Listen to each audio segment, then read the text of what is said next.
We usually imagine our ancestors as wise and dignified survivors, but in reality, they were just one bad day away from total madness.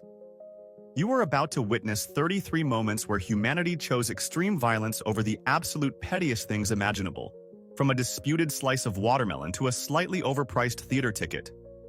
History is about to get incredibly stupid. 1. The War of the Watermelon is the ultimate proof that you should never argue with a stranger when you are drunk. In 1856, a heavily intoxicated American named Jack Oliver was waiting for a train in Panama when he grabbed a slice of watermelon from a local vendor and arrogantly refused to pay the nickel.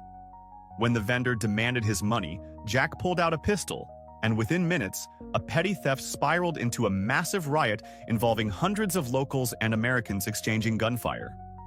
The violence was so intense that the United States Army eventually had to invade the area to restore order, but the damage was done. By the end of the day, 16 people were dead, the railway station was a pile of ash, and a major diplomatic crisis had erupted, all because one guy really didn't want to pay 5 cents for a snack. 2. You can mess with a lot of things in Germany, but history proves that if you mess with the beer, you are asking for a revolution. In 1844, King Ludwig I of Bavaria made the catastrophic decision to raise the tax on beer, which slightly increased the price of a stein. The citizens of Munich didn't just file a complaint. They exploded into a rage, smashing into breweries and tearing the city apart in what became known as the beer riots. The king ordered his army to crush the rebellion, but he overlooked a critical detail. His soldiers were also thirsty Bavarians who were just as furious about the price hike as the rioters. The troops refused to fire on their drinking buddies and even offered them ammunition, forcing the humiliated king to surrender and lower the price to prevent a full-scale coup. 3. In 1752, the British government finally decided to adopt the Gregorian calendar to align with the rest of Europe. But this simple administrative update caused the hysterical calendar riots. To fix the dates, the country had to skip 11 days in September, meaning people went to bed on the 2nd and woke up on the 14th. Instead of enjoying the time travel, thousands of people flooded the streets screaming, "Give us our 11 days back," because they genuinely believed the government had stolen 11 actual days of their lifespans. It wasn't just superstition. Tenants were furious that landlords demanded a full month's rent despite the month being 11 days shorter. It was a perfect storm of financial anxiety and scientific ignorance that turned a calendar update into a nationwide panic. 4. Fashion rules. In 1922, New York City were apparently punishable by extreme physical violence during the infamous Straw Hat Riot. There was a strict, unwritten societal rule that men had to stop wearing straw hats after September 15th, and wearing one past that date was considered a social crime. That year, gangs of teenagers decided to enforce the code aggressively, roaming the streets to snatch hats off heads and stomp on them. When men started defending their headwear with fists and canes, the situation escalated into a massive, citywide brawl that lasted for days and blocked traffic on the Manhattan Bridge. Police had to arrest dozens of people, and hospitals were filled with broken noses, all because a bunch of guys refused to update their wardrobe for autumn. 5. Food riots are common in history, but the Nottingham cheese riots of 1766 involved some of the most ridiculous ballistics ever recorded. The mayor of Nottingham tried to sell the town's cheese supply to outsiders during a shortage, which triggered a violent response from the hungry locals. They set up a blockade to stop the wagons, and when the mayor tried to force his way through, the crowd raided the cargo and turned the cheese into ammunition. Rioters rolled massive, 100-pound wheels of cheese down the steep streets, knocking over the mayor and his soldiers like human bowling pins. It remains the only battle in history where the primary weapon was dairy, and the government was literally beaten back by high-velocity cheddar until the military had to intervene. 6. During the Decembrist revolt in Russia in 1825, rebel officers tried to overthrow the Tsar and demand a constitution, but their plan had a major flaw regarding their own soldiers. The officers ordered the troops to march onto the Senate Square and chant the slogan "For Constantine and the Constitution," referring to the Tsar's brother and the legal framework. However, the average Russian soldier was an illiterate peasant who had zero concept of political reform. They loyally marched and screamed the words, but historians later discovered that many of the soldiers actually thought Constitution was the name of Constantine's wife. They were risking execution not for democracy, but because they thought they were supporting a very nice lady named Madame Constitution in a domestic dispute. 7. Before they were leading the nation, the elite students at Harvard were leading a revolution against the cafeteria menu in the Great Butter Rebellion of 1766. The butter served at the university was reportedly so rancid that it smelled like a decomposing corpse, so the students launched a massive protest under the biblical battle cry, "Behold, our butter stinketh." This wasn't just a messy food fight. The students suspended classes, occupied buildings, and created such a massive administrative crisis that the governor of Massachusetts had to pause running the state to personally travel to the campus and negotiate a truce. It serves as a historical lesson that you can be the smartest student in the nation, but if you are fed rotten dairy long enough, you will eventually burn the institution to the ground. 8.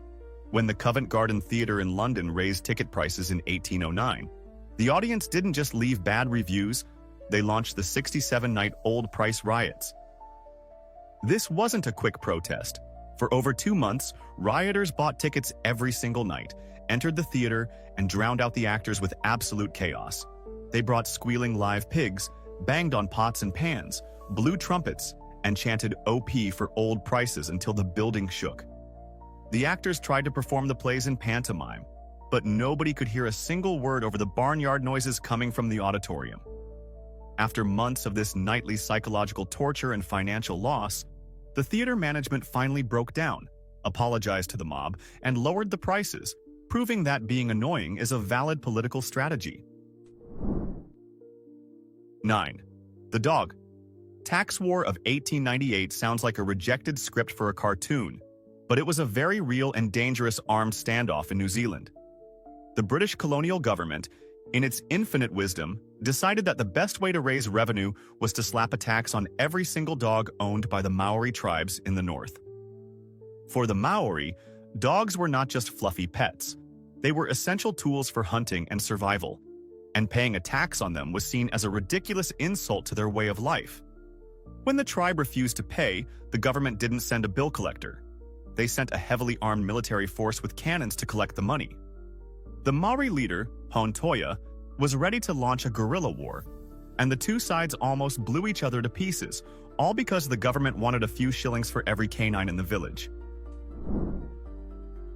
10. The Eggnog Riot of 1826 is proof that if you repress college students too much, they will eventually explode, even if those students are future military generals. At the elite West Point Academy, alcohol was strictly forbidden, but a group of cadets, including a young Jefferson Davis, decided that Christmas wasn't Christmas without getting absolutely hammered. They smuggled gallons of whiskey into the barracks and spiked the holiday eggnog, creating a toxic sludge of dairy and booze. When the officers tried to shut down the noisy party, the drunk cadets didn't just hide the cups. They drew their swords, assaulted their superiors, smashed all the windows, and tore the barracks apart in a drunken rage. By the next morning, over 70 cadets were implicated in the mutiny, proving that eggnog is the most dangerous substance known to man. 11. The Rebecca riots of 1839 were a series of protests in Wales where the rebels used perhaps the most confusing disguise in revolutionary history. Angry about the high fees at toll gates on public roads, local farmers decided to take action, but they didn't wear masks or camouflage. Instead, big, burly men dressed up in women's clothing, put on bonnets, and blackened their faces with soot. They called their leader Rebecca and referred to themselves as her daughters, based on a biblical verse about possessing the gates of your enemies. Under the cover of darkness, this army of cross-dressing farmers would storm the toll booths, smash the gates to splinters, and disappear into the night, leaving the authorities completely terrified by a mob of angry men in petticoats. 12. The Balloon Riot of 1864 in Leicester demonstrates just how quickly a crowd of curious spectators can turn into a mindless mob of destroyers. A massive crowd had gathered to watch a famous aeronaut named Henry Coxwell launch his new hot air balloon, which was the cutting-edge technology of the day. However, when the gas valve malfunctioned and the balloon failed to inflate properly, the crowd didn't accept technical difficulties as an excuse. Screaming that it was a scam, the mob stormed the launch site, shredded the expensive balloon to ribbons, smashed the basket, and destroyed all the scientific equipment. In their blind rage, they even tried to burn down a completely unrelated library nearby, just because they were angry that the big bag of air didn't go up. 13. The Princeton Rebellion of 1807 was another humiliating moment for the Ivy League, where the smartest young men in America risked their futures over a bowl of soup. The students at Princeton University had been complaining for months about the quality of the food, specifically the bread and the soup, which they claimed were inedible. When the administration ignored them, the students didn't file a petition. They seized control of the main campus building, Nassau Hall, and barricaded themselves inside like revolutionaries fighting a tyranny.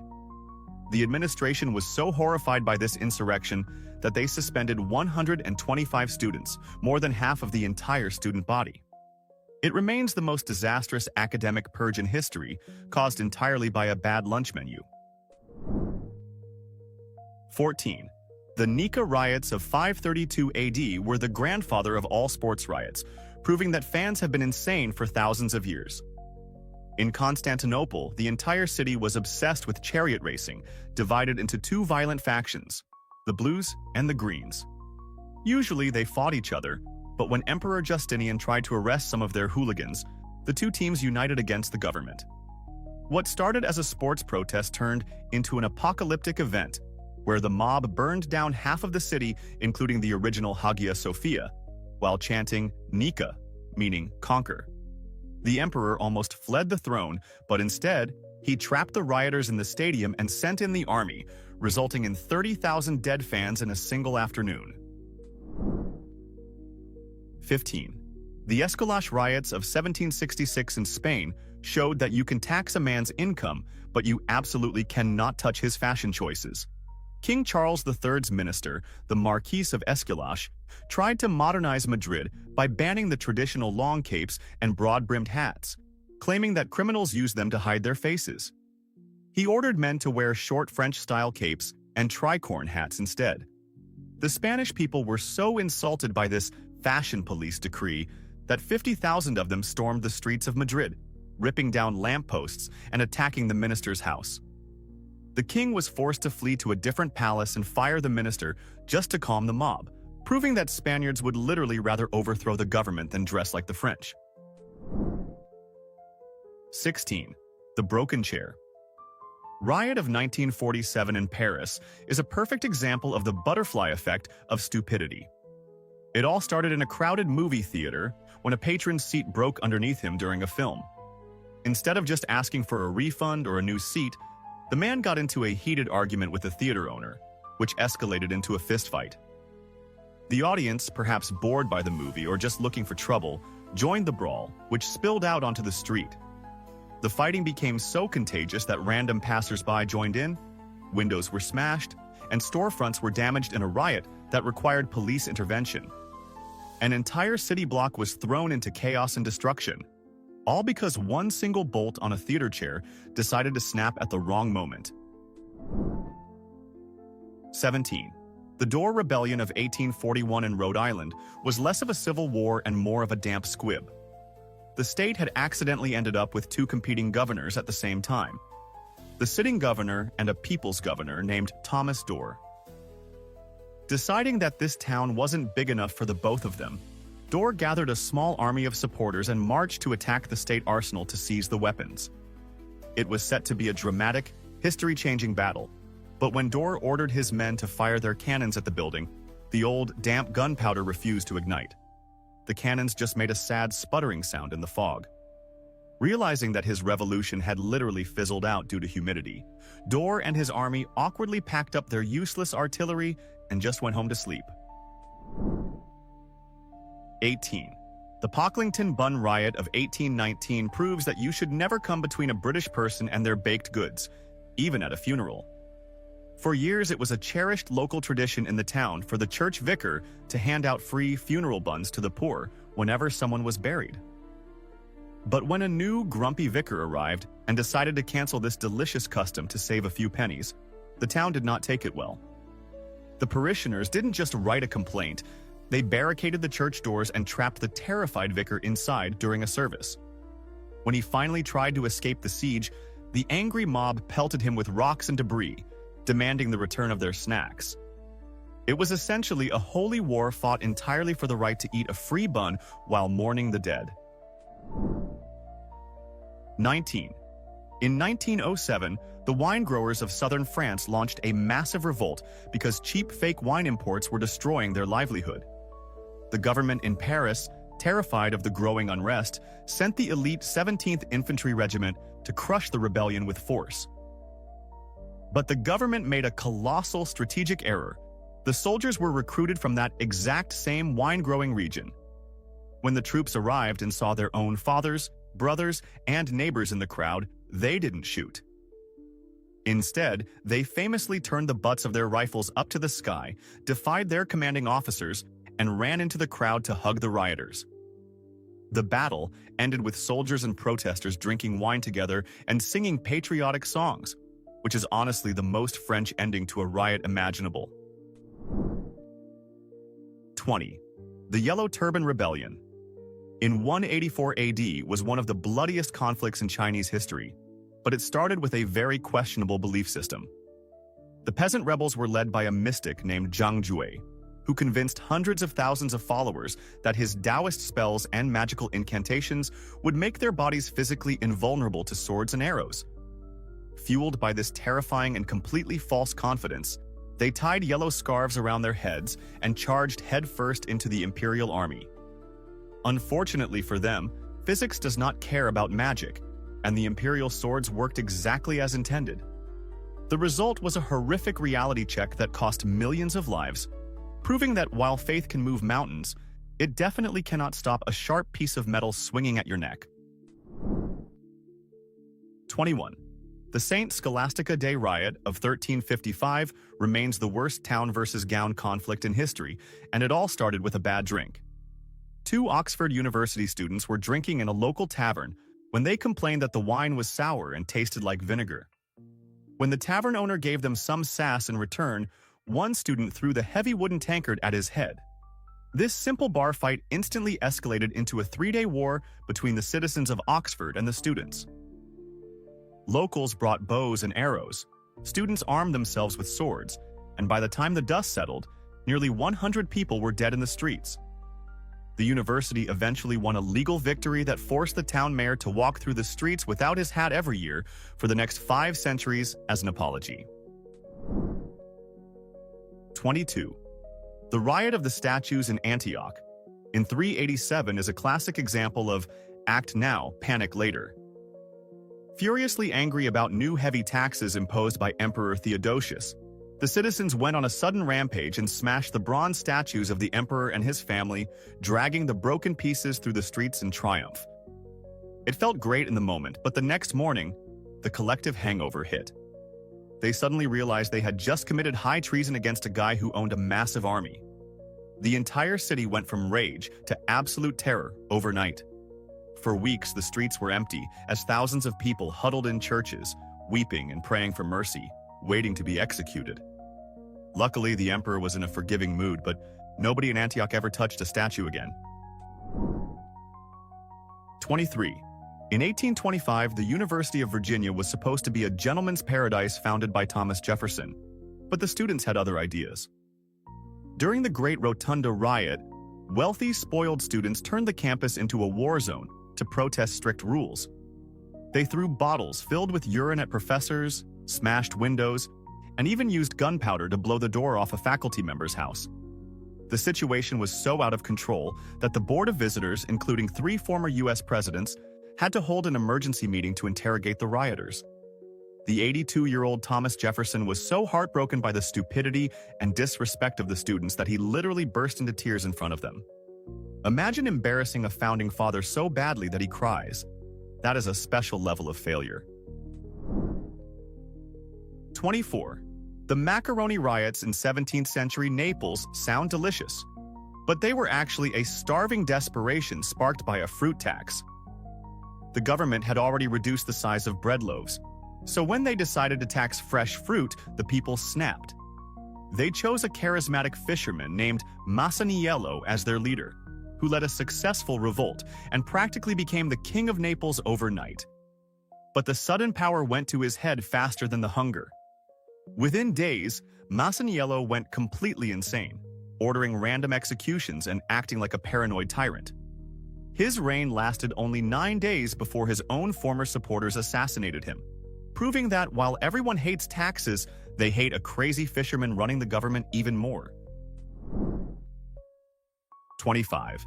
The Green Corn Rebellion of 1917 was one of the most ambitious and poorly planned uprisings in American history. A group of impoverished tenant farmers in Oklahoma decided they were going to personally stop World War I by overthrowing the federal government.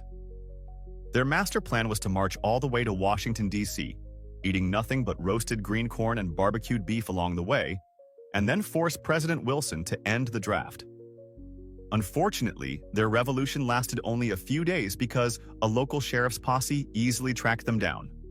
The rebels were tired, outnumbered, and suffering from stomach aches due to their strict diet of unripe corn, proving that you cannot march on the Capitol if you spend the whole revolution looking for a toilet. 26. The opera riots of 1830 in Brussels are the only time in history where a theater review led directly to the birth of a new country.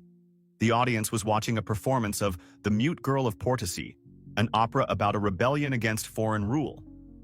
The crowd got so hyped up by a duet singing Sacred Love of the Fatherland that they didn't just give a standing ovation. They stormed out of the theater and started a real revolution in the streets. They burned government buildings, fought the Dutch troops, and within months, Belgium had declared its independence. Most people just go out for a late dinner after a show, but these guys were so inspired by the music that they went out and founded a sovereign nation. 27. The Revolt of the Ciompi. In 1378, Florence was a brief moment where the absolute lowest class took over one of the richest cities in Europe. The Ciompi were the wool carders, dirty, uneducated laborers who weren't even allowed to form a guild. Tired of being treated like dirt, they rose up, seized the government palace, and demanded the right to participate in politics. For a few glorious weeks, barefoot laborers in rags were running the city, creating new guilds, and knighting each other in a chaotic frenzy of power. It was a total inversion of the social order, like the janitors taking over a Fortune 500 company, until the wealthy merchants hired mercenaries to crush them and put the nobodies back in their place.